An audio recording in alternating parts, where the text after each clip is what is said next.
Muito boa tarde ou boa noite, dependendo do lugar em que se encontram. São todos muito bem-vindos. Não tem som, Belinha.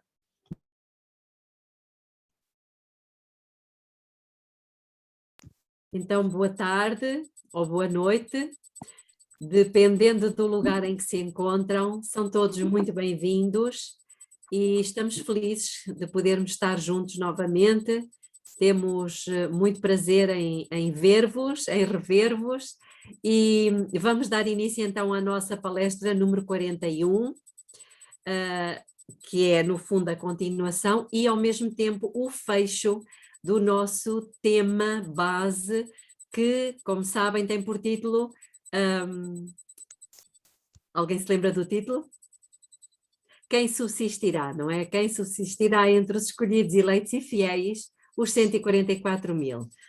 Então, nós tínhamos ficado na purificação do templo da alma através da oração, mas antes mesmo de começarmos, vamos inclinar os nossos rostos para uma oração. Querido Deus, querido Pai que está nos céus, aqui estamos, Senhor, prontos para ouvir a sua voz mais uma vez. É com muita alegria que estamos juntos, queremos que o Senhor seja o nosso mestre, o nosso amigo, fiel, sincero, porque temos a certeza de que o Senhor também, tal como nós, espera cada sábado, esta hora, para podermos estar todos juntos. Que o Senhor venha falar connosco, Pai. Dê-nos um coração humilde, disposto a obedecer acima de tudo. É o que lhe suplicamos humildemente em nome de Jesus. Amém. Muito bem. Então, purificação do templo da alma através da oração. Então, parte 1.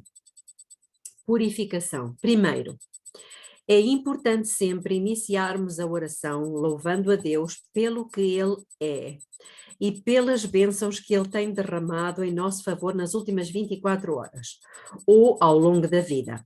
Seja específico, esta parte é importante, seja específico ao mencionar até mesmo as menores bênçãos por Ele concedidas a você e à sua família. Esse ato irá conectá-lo com o amor do Pai por você. Quando se sentir abatido e desanimado, continue louvando a Deus e dando-lhe, concentrando-se em seu amor até que você sinta a luz celestial. Sentir a luz celestial significa que você sente de uma maneira pessoal o seu amor e a sua aceitação. Só então você estará preparado para dar o próximo passo. Isto passa-se, portanto, no nosso momento a sós com Deus.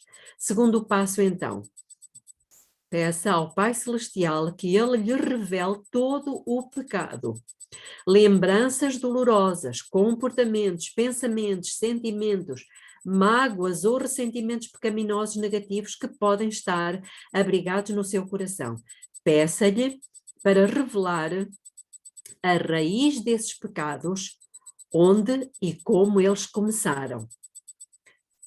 Clama ao Senhor, pedindo-lhe para revelar as mentiras e os enganos do inimigo nos quais você acreditou e que o conduziram pelo caminho errado. Aguarda em silêncio perante o Senhor, permitindo que Ele fale ao seu coração. Nós já vimos aqui que neste processo todo, e isto tem muita ligação com o altar do incenso, nós praticamente só vimos, ou fazemos metade do percurso. Ou seja, nós falamos, pedimos, louvamos, agradecemos, não é? Mas depois não temos o feedback. Não esperamos para ouvir o Senhor. E isto é importante.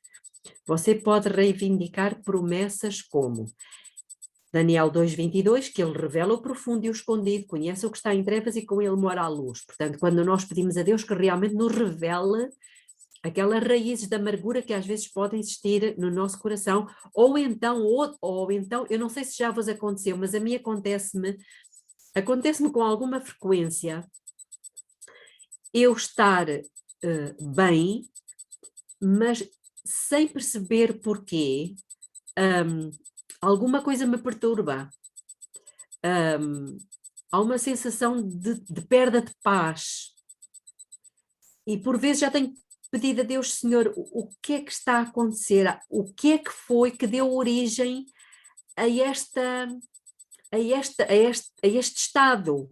Não sei se já vos aconteceu isso. Já a irmã Susana está a abanar a cabeça, dizendo que sim. É que a mim já aconteceu, e a ti também, exatamente. E eu acho que é importante sabermos, perguntarmos a Deus: Senhor, o porquê? Porquê é que eu estou inquieta? Porquê é que eu estou ansiosa? Porquê é que eu estou perturbada? E então isto faz parte também. No Salmo 139, 23 e 24 diz: sonda-me, ó Deus, e conhece o meu coração, prova-me e conhece os meus pensamentos, e vê se há em mim algum caminho mau, e guia-me pelo caminho eterno. São promessas que podemos e devemos reivindicar. Isaías 62, 1. Por amor de Sião não me calarei, e por amor de Jerusalém não me aquietarei, até que saia a sua justiça como um resplendor e a sua salvação como uma tocha acesa. Então, depois no fim podemos conversar um bocadinho, que eu gostava de ouvir também, ter o vosso feedback, não é? Saber um pouquinho as vossas experiências, mas isto são apenas alguns exemplos de promessas que nós podemos e devemos reivindicar. Ponto 3. Ao Jesus revelar a você o seu pecado ou dores emocionais, confesse-os a ele, reivindicando o seu sangue para cobrir o pecado e curar as suas emoções dolorosas. 4. Peça a Jesus para purificar as suas lembranças do pecado ou das emoções dolorosas. É bem provável que você tenha caído repetidas vezes num pecado específico ou um padrão de pensamentos e sentimentos pecaminosos, e o seu cérebro tenha armazenado tais lembranças. Elas precisam ser apagadas pelo sangue de Jesus. Ponto 5. Peça a Jesus para purificar você até a terceira e quarta geração, de onde a tendência a determinado pecado possa ter vindo através da sua linhagem. Lembrem-se que isto está contido no segundo mandamento. Não sei se recordam o que é que diz o segundo mandamento. Lembram-se o que é que diz o segundo mandamento? Não farás para ti imagem de escultura, nem alguma semelhança do que há em cima nos céus, nem embaixo na terra, nem nas águas debaixo da terra, não te encurvarás a elas, nem as servirás, porque eu, Senhor teu Deus, sou Deus zeloso que visito a maldade dos pais nos filhos, até à terceira e quarta geração daqueles que me aborrecem. Contudo, faço misericórdia em milhares aos que me amam e guardam os meus mandamentos. Portanto, esta promessa de pedir a Deus que purifique até à terceira e quarta geração está contida no segundo mandamento. E nós podemos e devemos reivindicá-la. As tendências pecaminosas são passadas através de gerações passadas. Os demónios se aproveitam dessas tendências pecaminosas para conseguir acesso à nossa mente. Se você ceder aos demónios, eles terão direito de continuar tentando você em seus pontos fracos. Jesus o ajudará a chegar a um ponto onde nada em você responderá às investidas do inimigo. Isto é muito significativo. E todos nós temos isto, porque nós recebemos por herança não só a cor dos olhos, já falámos aqui, o formato dos pés, etc., mas também esta apetência para certas coisas, esta fraqueza, esta linha de pensamento. Há pessoas que, por exemplo, irmãos, têm uma forma de estar muito de autocomiseração. Já encontraram pessoas assim? Que se queixam, se lamentam por tudo, elas são umas vítimas, elas são umas coitadinhas, tudo de mal lhes acontece na vida. Já encontraram pessoas assim? Isto é uma tendência que muitas vezes nós herdamos. Eu estou apenas a dar um exemplo, podia dar outros. Estão a perceber? Pessoas que são respondonas, não é? Que não são capazes de ouvir enfim, uma perturbação, uma provocação, sem estar já com a resposta na ponta da língua. Não é? Nós até ouvimos dizer, tu tens resposta para tudo. muitas vezes isto é uma tendência que se herda, não é? E a pessoa acaba por desenvolver isso sem se dar conta. E depois dá-se mal, porque acaba por falar antes de pensar, e quando pensa já falou, já fez estragos. Pronto, eu estou apenas a dar exemplos de como realmente estas coisas também se herdam. Ponto 6. Peça a Jesus para purificar e remover os pecados e as emoções dolorosas da sua amígdala, área do seu cérebro, onde ficam armazenadas todas as emoções já vivenciadas por você. Portanto, esta amígdala, ela existe, ela está no nosso cérebro e ela a fonte, não é a origem das emoções. Portanto, muitas vezes nós reagimos, as nossas atitudes, elas não passam pelo nosso lobo frontal. Ou seja, elas não passam pela consciência, pela razão e pelo juízo. Elas são automáticas, porquê? Porque elas apanharam o caminho mais rápido passando pela amígdala. Estão a perceber que é o hábito do nosso cérebro. Sabem que o nosso cérebro, eu já falei um pouquinho aqui sobre isso, o nosso cérebro é um órgão espetacular. Ele é extremamente poupado. E ele poupa ao máximo as energias. E então, para poupar as energias, sabem que muitas vezes é preciso um desgaste de energia muito maior para controlar apetites, para controlar paixões, para agir de forma diferente. Não é por acaso que nós, quando ensinamos o New Start às pessoas, nós temos um dia em que ensinamos as pessoas a fazer as coisas ao contrário. Por exemplo, normalmente nós lavamos os nossos dentes com a mão direita.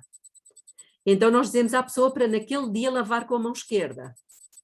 Normalmente nós dormimos com a cabeça para a cabeceira e com os pés para os pés, não é verdade? Então nós dizemos à pessoa que ela inverta a posição, durma com a cabeça para os pés. Se ela é casada, convidamos a pessoa naquele dia a ela trocar com o marido. Ela passa a dormir do outro lado e o marido do lado dela. Estão a perceber isto para quê? Para habituar o nosso cérebro a estar na disposição de mudar. E essa mudança, seja ela qual for, ela vai exigir do nosso cérebro um consumir de energia. Enquanto que se fizermos como estamos habituados, nós já nem pensamos.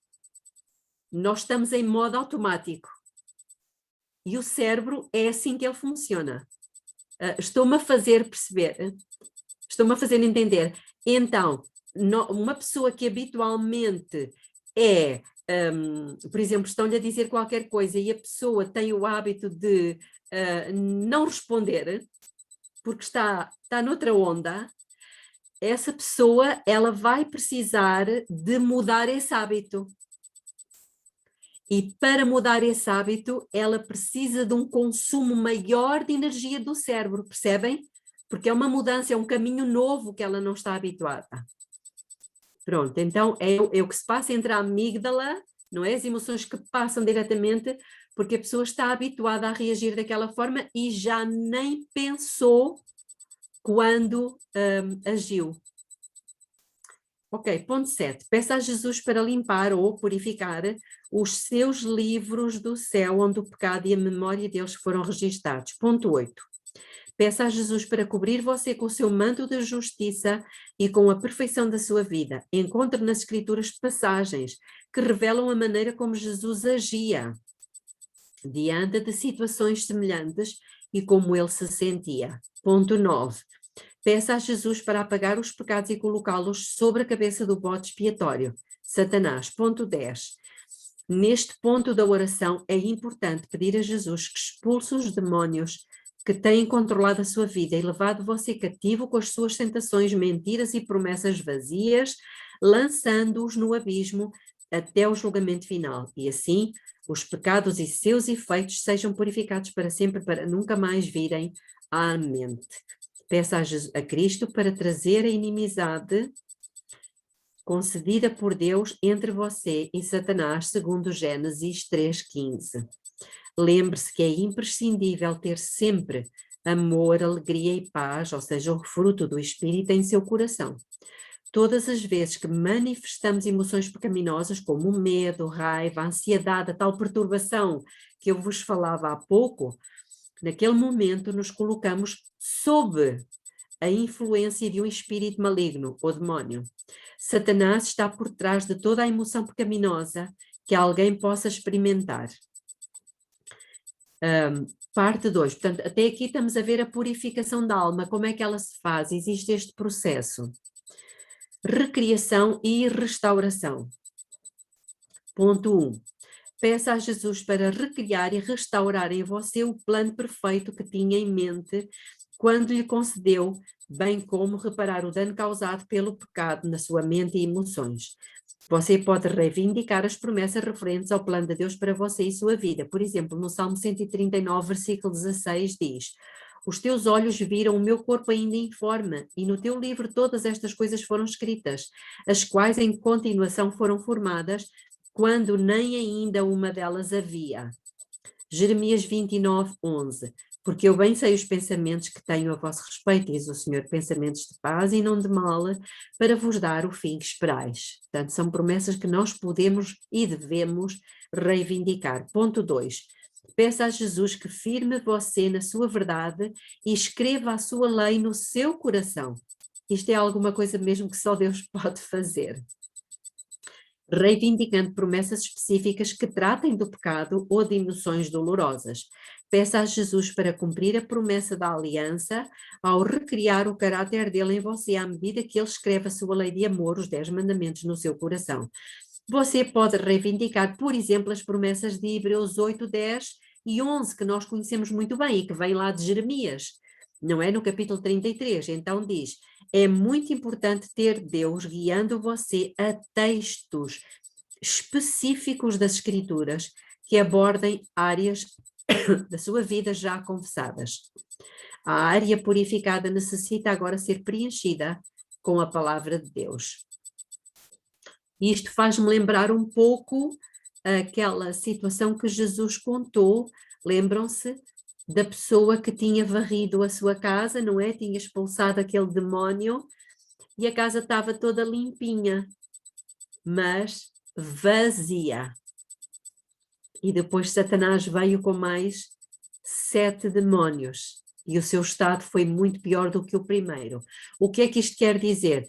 Que a nossa mente, ela literalmente, ela não pode ficar vazia. Ela tem que ser preenchida. E ela só pode ser preenchida com o quê?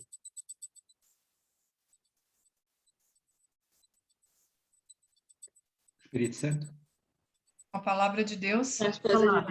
Exatamente, com a palavra. E aqui temos as promessas, e aqui temos o decorar de passagens das Escrituras, não é? E isto é muito importante. Onde está a palavra de Deus, Satanás não tem acesso. Há um princípio que pode ser observado na palavra de Deus. Todas as vezes que Deus criou alguma coisa, ele a preencheu. Lembram-se? Lembram-se no início o que é que diz em Gênesis 1, 1 e 2? No princípio, temos aqui um... Não sei o que é que está a acontecer com o som. Ah, é o Emanuel que tem o... Ok, obrigada. O que é que diz a Bíblia? No princípio, criou Deus os céus e a terra. E a terra era como? Sem forma e vazia. E vazia. Então, o que é que Deus teve que fazer? Duas coisas. Primeiro, dar forma. Segundo, enchê-la. É exatamente a mesma coisa que acontece conosco. Ele a preencheu. Quando Deus criou a terra, ele a preencheu com vegetação e animais. Quando criou o firmamento, ele o preencheu com o sol, a lua e as estrelas. E quando criou o homem, ele o encheu com o Espírito de Deus. Deus nunca cria alguma coisa e a deixa vazia. E eu lembro-me de uma outra situação em que também ela estava criada, o corpo estava formado, mas faltava ser preenchido. Lembram-se quando é que isto aconteceu? Na criação do homem? Deus formou e faltou o sopro de vida, alguma coisa assim. Aqui já lemos essa passagem, Flávia, mas mais à frente. Ezequiel. Vale de ossos secos. O vale de ossos. Também, mas eu estou-me a referir a alguma coisa que já estava criada. Estou-me a referir à igreja, ao corpo de Cristo. Lembram-se? A igreja já estava criada, Jesus já a tinha formado. Começou com 12 e depois houve outros que se foram agregando. O que é que faltava? Enchê-la. E quando é que ela foi preenchida? Quando, no dia de Pentecostes, ela foi cheia do Espírito. Portanto, repete-se espiritualmente falando, em Atos dos Apóstolos 2, aquilo que tinha acontecido em Gênesis capítulo 2. É curioso. Muito bem. Jesus ilustrou esse princípio em Mateus 12, 43 a 45, quando falou sobre a parábola do homem com o espírito imundo, aquilo que falávamos há pouco.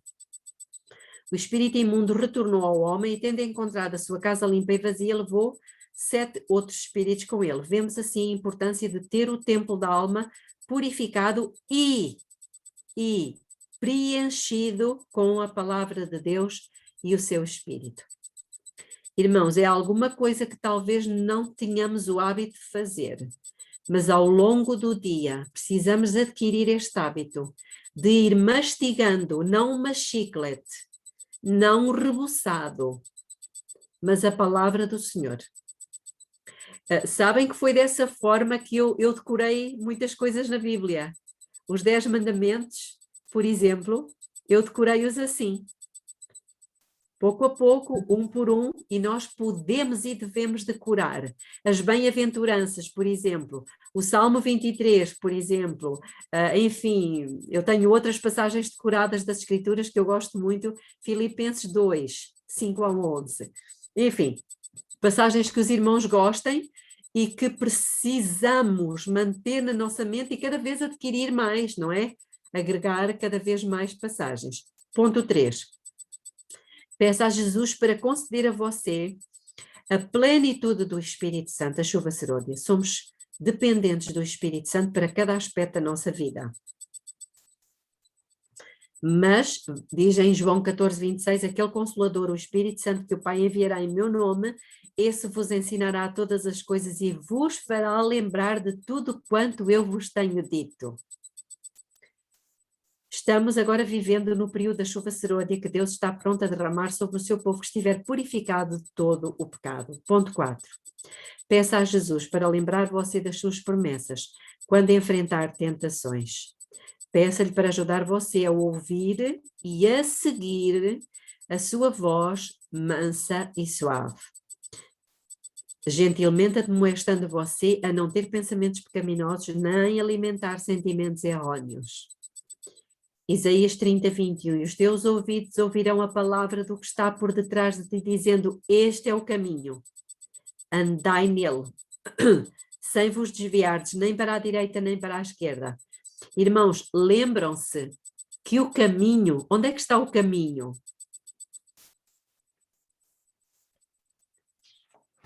Onde é que está o caminho? No santuário. No santuário. E como é que começa o caminho? Pela porta. É pela porta, é verdade. Mas assim que entramos, qual é o primeiro móvel? O local do holocausto. O sacrifício. Exatamente. Portanto, lembremo-nos que o caminho passa normalmente por algum sacrifício que precisemos fazer. Pode ser, por exemplo, pessoas, vou dar outro exemplo, que têm o hábito, não é? Adquiriram isso, enfim, de gritar. Há pessoas que naturalmente elevam a voz com imensa facilidade. Eu tenho uma amiga minha, aquilo por acaso mexe um bocadinho com o meu sistema nervoso, mas começa muito bem, mas depois quando nós dizemos qualquer coisa que, pronto, qualquer coisa, às vezes é uma coisa banal, o tom de voz imediatamente sobe. E há alguma coisa que nós precisamos também ter cuidado, porque a Bíblia diz-nos que o Espírito Santo não está no meio da gritaria. Lembram-se disso? Ok, muito bem. Então, ponto 5. Peça a Jesus para o envolver, ou melhor, lhe devolver a condição de inocência que Adão tinha antes da queda. Todos os que pela fé obedecem aos mandamentos de Deus atingirão a condição de impecaminosidade em que Adão vivia antes da sua transgressão. Isto está na meditação matinal Maranata. Não é maravilhoso isto? Eu vou repetir. Todos os que pela fé obedecem aos mandamentos de Deus atingirão, portanto, isto é uma certeza, atingirão a condição de impecaminosidade em que Adão vivia antes da sua transgressão. Portanto, isto é algo que está garantidíssimo. E acho que é muito bom. Ponto 7. Qual é o convite do Todo-Poderoso? Isaías 26, 20 e 21. Vai, pois, povo meu, entra nos teus quartos e fecha as tuas portas sobre ti. Esconde-te só por um momento, até que passe a ira. Porque eis que o Senhor sairá do seu lugar para castigar os moradores da terra, por causa da sua iniquidade, e a terra descobrirá o seu sangue e não encobrirá mais os seus mortos. Avançada é a hora e curto o tempo até à volta de Jesus. Ele está ansioso para nos levar com ele para o lado. No entanto, é imprescindível que cada pessoa tenha a oportunidade de ouvir a verdade e tomar uma decisão ao seu lado. Então, a porta da graça se fechará para sempre para o mundo. O tempo da angústia será a demonstração final da iniquidade. Quando o poder do Espírito Santo for completamente retirado daqueles que escolheram o maligno em lugar de Cristo. Durante aquele tempo, Deus nos protegerá e nos cobrirá no abrigo do seu esconderijo, sob a sombra do Todo-Poderoso. Então os fiéis que estiverem aguardando serão resgatados para encontrá-lo no ar, para nunca mais se separarem. A minha oração é que todos estejam nesse grupo purificado. Lembremos-nos que o que diz o verso é o que habita no esconderijo. Não é aquele que vai lá de vez em quando, uma vez por dia. É o que habita, o que permanece, o que vive no esconderijo do Altíssimo, à sombra do Onipotente descansará. Epílogo, e estamos a caminhar para o fim. Tem sido uma longa e árdua jornada para toda a corte celestial, para que a harmonia e santidade perfeitas pudessem ser restauradas novamente. O plano da salvação precisava incluir a vida de Cristo como homem na terra, sua morte sacrificial no Calvário, sua ressurreição e sua obra mediadora no santuário celestial. Agora, a longa jornada está praticamente no fim. Consegue você imaginar a emoção e a alegria dos anjos ao observarem o nosso esforçado empenho a fim de crescermos em santidade? Eu creio que eu consigo imaginar. Eles se regozijam quando veem o povo de Deus olhando para cima em direção ao caminho reto e estreito, visto por Ellen White em visão. Bem acima da terra, ela viu o pequeno grupo dos seus escolhidos viajando para a cidade santa. O verdadeiro povo de Deus não deixou que se apagasse a luz brilhante da verdade dada aos pioneiros em 1844. Eles a mantiveram acesa para animá-los no caminho acidentado em direção ao alto. Eles são a recompensa do sacrifício de Cristo. Lembram-se disto? Esta foi uma das citações às quais Jesus se agarrou pela fé, que ele veria, estava escrito em Isaías, que ele veria o resultado do seu trabalho e ficaria satisfeito. Qual então será o resultado do seu trabalho? Alguém quer dizer? A purificação do caráter? Sim, está morno. ver o resultado, ver os salvos redimidos. Ou seja, o resultado do trabalho e do esforço de Jesus pode ter vários nomes. Pode-se chamar Elice, pode-se chamar Lígia, pode-se chamar Arminda. Percebem? Este é o resultado do seu esforço, do seu trabalho. Ele tem nome, é cada um de nós. É importante que nós tenhamos isto em mente.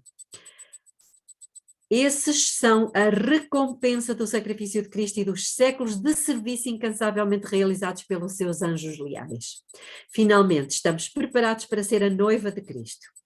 Porque até lá não somos noiva. O que é que somos neste momento?